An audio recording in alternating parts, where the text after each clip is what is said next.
je serai obligé de vous interrompre, de mettre fin justement à cette rubrique. C'est important quand c'est terminé par... bon, c'est vrai, on va se séparer par là. Voilà. Par ces adieux des Sir Alex Ferguson, l'entraîneur de Manchester United, qui, après 27 ans de service au sein de ce club, a pris ses retraites. Et c'était hier. Et je crois que la grande nouvelle, c'est ça, parce qu'on attend son successeur.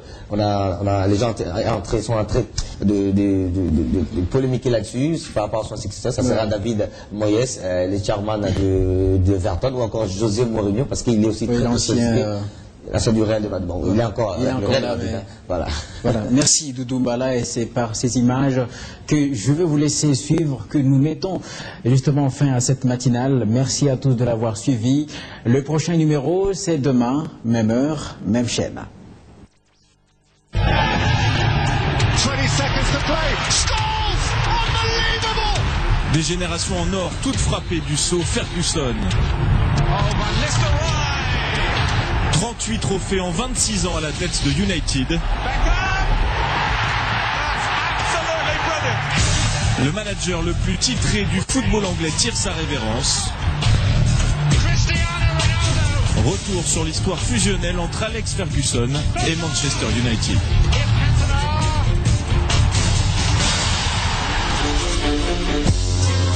Lorsqu'il arrive de son Écosse natale en 1986, Alex Ferguson, 45 ans, a une idée précise de la méthode qu'il s'apprête à adopter avec ses joueurs. Quand nous aurons instauré une relation particulière, tout marchera très bien.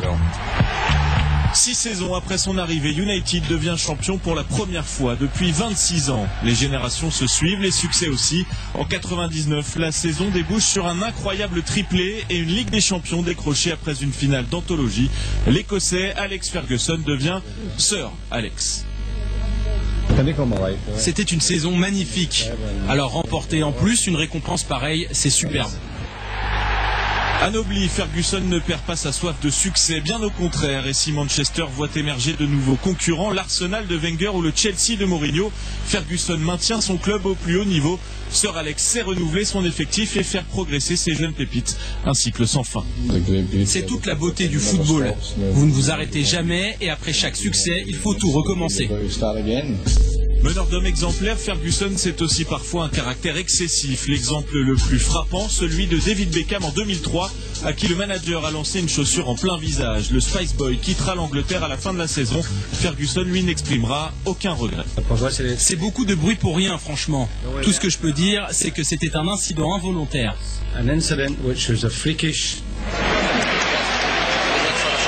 En tout cas, tout le monde respecte Sir Alex. En gros, il me dit que j'ai 63 ans, le vieux qui ne veut pas s'en aller. Et certains ont bien cru qu'il n'allait jamais s'arrêter. La retraite a longtemps été un sujet sensible pour le boss de United. Certains pensent que je devrais arrêter. Je trouve ça scandaleux. Ça ne regarde personne d'autre que moi, même si je sais bien qu'il y a des gens qui rêvent de ne rien faire du tout. Mais il fallait bien que ça arrive un jour, et après avoir remporté un 38e trophée, un 13e titre de champion à la tête de